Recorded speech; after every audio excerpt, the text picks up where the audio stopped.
Ladies and gentlemen, you'll see two links below in the description. Really interesting articles. One in the Denver Gazette. Former director John O'Brennan, warns about left-wing rhetoric and a certain organization that I'm not going to mention, but a left-leaning organization that is linked to $1 to $2 billion in property damage with people who look like John O'Brennan, or younger John O'Brennan. And he's worried about the rhetoric and the vigilante element of that organization, and they dress in a certain type of basic uniform with, identities hidden. Anyway, John Brennan, I don't do evidence, I do intelligence. Our wonderful friend John Brennan has sided with Trump, essentially. Why? Because it's politically expedient. Mr. Brennan will regurgitate or feed or convey any viewpoint that is of political utility to Democrats or morally superior liberals at the moment. So, of course, there was no condemnation of that organization when President Trump was in office because, Orange man, very bad. But now it serves the Democratic Party. And I've been saying this for a long time. Democrats allow certain organizations to engage in whether it's property damage or, mayhem or chaos on the streets. The Democrats allow this. They either foment or allow this type of thing to take place because it serves as this kind of public relations spin where media can say, well, look at this world under Trump. Look at this world under a despot, an authoritarian, and a tyrant, an orange one at that. Now they don't need that narrative. They don't need that type of spin necessarily. So now they're pushing back. They don't want mayhem and chaos on the streets. Well, we have our beloved President Biden and Democrats running the show. They've scotch-taped back the Constitution together. My goodness, they're the good, lawful, law-abiding, rule-of-law Democrats who are just trying to find something to go after Trump. They still can't find anything, but here. I mean, you'll have, look, Brennan is, almost everything he says is against Trump and Republicans who side with Trump. The other day he said, Republicans must understand the truth that's going to hurt them. The truth being, of course, that they have to jettison Trump. Well, you must jettison Donald Trump.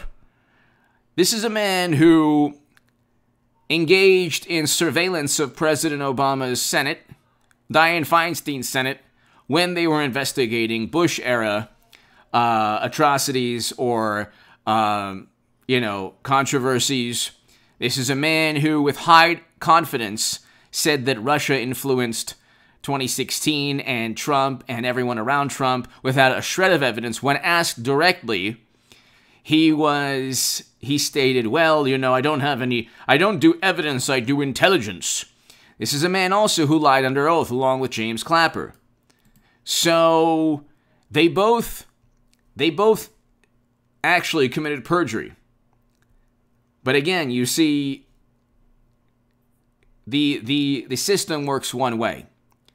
If you are a low-level official or employee at the Bureau, James Comey's old stomping grounds, and you take classified intelligence home, you will be indicted. Hit subscribe to this channel right now. Definitely hit subscribe to H.A. Goodman's other channel. That's below. Definitely. Let's get to 20,000 subs on that channel, ladies and gentlemen. But you have John Brennan warns about the rhetoric coming from the left, Denver Gazette.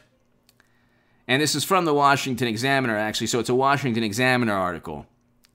Washington Examiner is a fantastic publication. Then you have an interesting article that I won't get into too much, but it's over half of Republicans say, I'll just leave it at this, say 45 is the true Oval Office occupant. How's that for algorithmically friendly statements? This is a Newsweek article. I'll put the link below.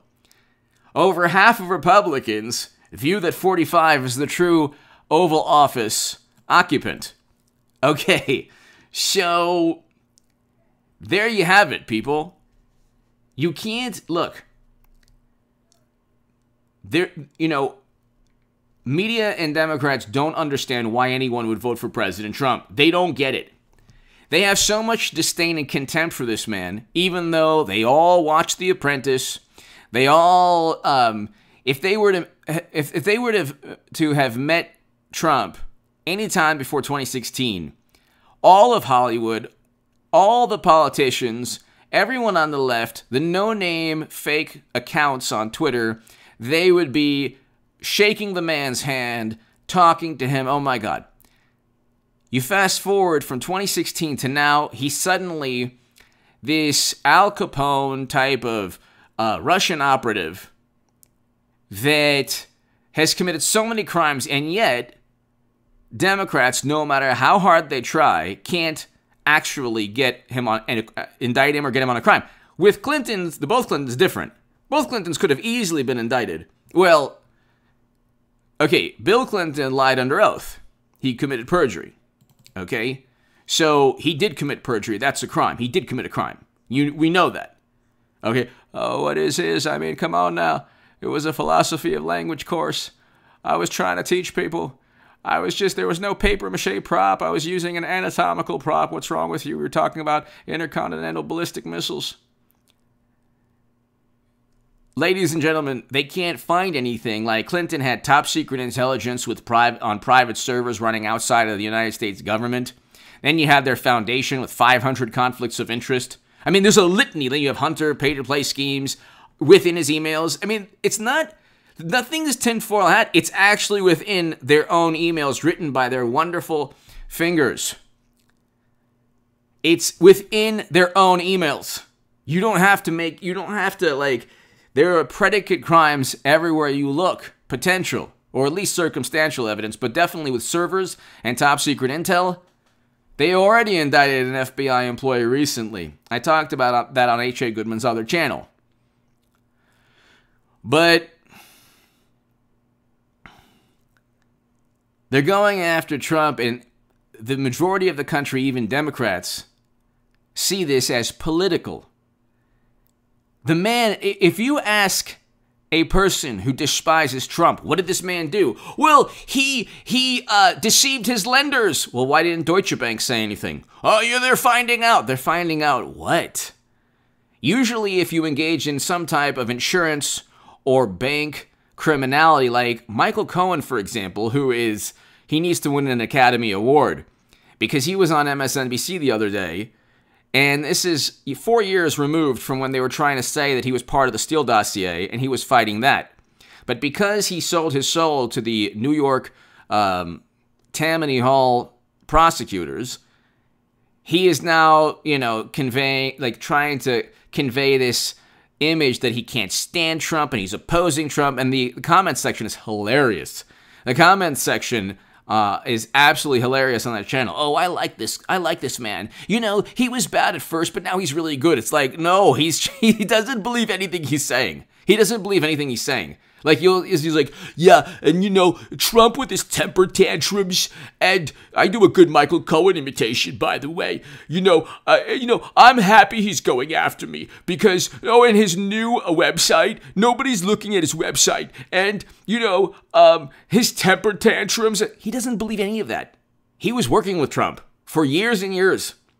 Michael Cohen did not. He tried to hide he actually tried to lie about $4 million in back taxes. $4 million. That's why it was his failed taxi business in New York. That's why he flipped. And he obviously didn't give the Southern District of New York any information because prior to the first impeachment, he had already testified. They didn't have anything. He didn't give them anything of worth. And then they say, well, he pled guilty to campaign finance violations. You could plead guilty to anything. He was never, the campaign finance violations were even dropped by the FEC. Give me your thoughts below. Hit subscribe right now. You see people now, it's really hilarious. Everything they've tried to level at Trump either turns back on them or just fizzles out. Give me your thoughts. Thank you. And hit subscribe to H.A. Goodman's other channel right